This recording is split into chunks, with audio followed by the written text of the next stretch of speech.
Hey everybody, so I know for the last 6 videos or whatever, I've been saying that I'm going to make a video in regards to my sort of experience, my discovery of being transgender. So I'm finally going to do it. Um, it's not particularly interesting, I don't think. Um, it's just kind of my little short story, I guess. Um, so I haven't always known since I was 2 years old that I was transgender. I didn't know until I was about 16. When I was about 16 years old, um, I was really struggling in high school and late junior high.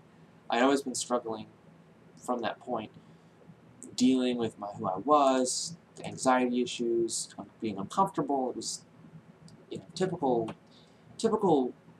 teenage angst crap. But it was more than that for me. It was more. I didn't. It was something was really wrong. I didn't know what it was, and I didn't really start thinking about it until I was about 16. And so I started going down the sexuality thing. I sort of started thinking about, well, maybe there's something wrong with my sexuality, and that's what was causing this, and that helped me quite a bit, but it didn't, it wasn't it. It wasn't what was wrong. And so during the summer when I was 16, it was summer, and I was really heavy into Street Fighter and the Street Fighter scene and fighting game scene and the community and all this stuff. And there's this Japanese model. She plays in the Street Fighter tournament circuit. And I saw her and I was like, wow, she's beautiful. Oh, she's a model. Wow, and she plays Street Fighter and she's good at Street Fighter. This is crazy. And then about a week and a half later, after I knew who this was, after I discovered who this was, I discovered, oh, she's transgender. I was like, what? Because in my life, I had never discovered what that meant. I didn't know what that meant to be trans. And so I looked into it, and it was like a wave of information coming at me that I had never known before. Hormone therapy and all the surgeries you need and the time it takes and everything. It was all new to me.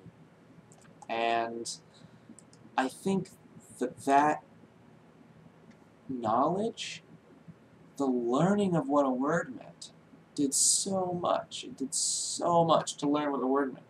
Because from that point on, it clicked. It was like, oh my God, this is who I am. It makes total sense now. And so for a long time after that, I really internalized it. I really thought about it for a good couple years. That's kind of it. I mean, I had a group of friends online that I met who really helped me explore who I was and who I was comfortable with being, that I couldn't do with my friends from school, my little group of friends, or my family. I didn't feel comfortable doing that with them. And this group of friends online really helped me do that. And so from that point, I've only been out to friends and family for about 7 months now. So I was 18. I was the end of my senior year. I was 18 when I sort of solidified the thought of who I was, and it was firm in my brain. It was like, this is who I am. I'm not going to. I'm done thinking about it. I know who I am now. And then sort of from that point onward, I've been taking steps to achieve it. And there's something else. You know, a lot of people, including me, and this is really hard for me. It's always been really hard for me, and it still is to some degree. Not being able to get past this concept of Well, you didn't know since you were a child. You didn't know since you were 2 years old.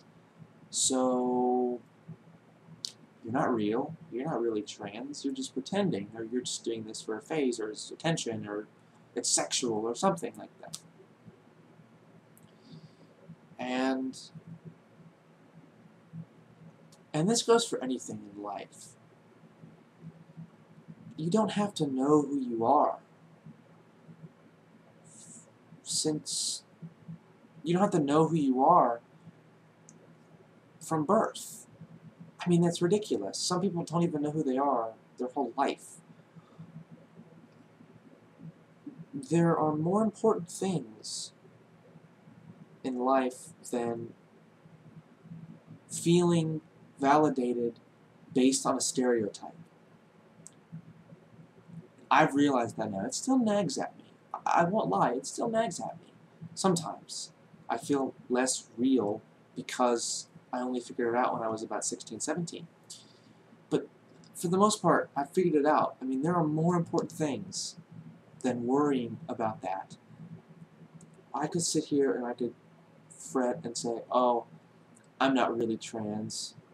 It's just a phase. Or, oh, I didn't know since I was a child. I'm not really real. But what's the point? What's that going to do for me? You know, I'm comfortable with my identity now. And I don't care if I'm real, and neither should you. I don't know. It's frustrating for this to have plagued me for so long, and to know that so many people are plagued by it. And it's such an unnecessary thing, and just don't. I know that's hard to do when you're thinking like it, but just don't do it. You are who you are, and that's all that really matters. And so, it's actually kind of funny. A lot of people do this thing where, a lot of people who don't know they were trans, they didn't know when they were children, they sort of do this selective memory thing where they go back and they look at previous memories as a child and sort of look at them from the frame of mind of being trans, and it's like, oh, they make so much more sense now. And it's funny because I used to think like, that sounds kind of silly. Why would you do that? It sounds like you're just trying to make yourself reassure yourself. But it's funny because I do it too. It's sort of subconscious. I just do it. Like when I was pretty young, maybe 8 or so, I used to stuff animals, like stuffed animals. I had like a giant collection of stuffed animals. I used to shove them in my stomach and pretend that I had a large stomach. And at the time, I don't remember thinking about like, oh, I'm pregnant. But looking back on it, that's what it feels like. It feels like some sort of subconscious thing. I don't know if I'm making them up, or that's really how I feel. I don't know. It's interesting nonetheless. Yeah, that's sort of my story, I guess. It's not very interesting. I feel like I wish it was more interesting, but it's not. I just sort of figured it out. I mean, that's all there is to it. I think the one thing from my experience that I value the most, that a lot of people don't have, is friends that are supportive to the point where it's not even an issue, right? Like me being trans is not even an issue in our friendship. We're just friends, and that's just part of who I am, and it's no big deal. And I'm talking about the people I met online, not my friends from school, because those people sort of have an issue, but I don't care about them. Having this group of friends that I met, I can't ever thank them enough for being there, being that chance to explore who I am and who I feel like. I don't think that's something I'll never be able to thank them enough for. So that's it. Yeah, I know it's been a long time. I've been saying I'm going to do it, but there it is. Thanks for watching.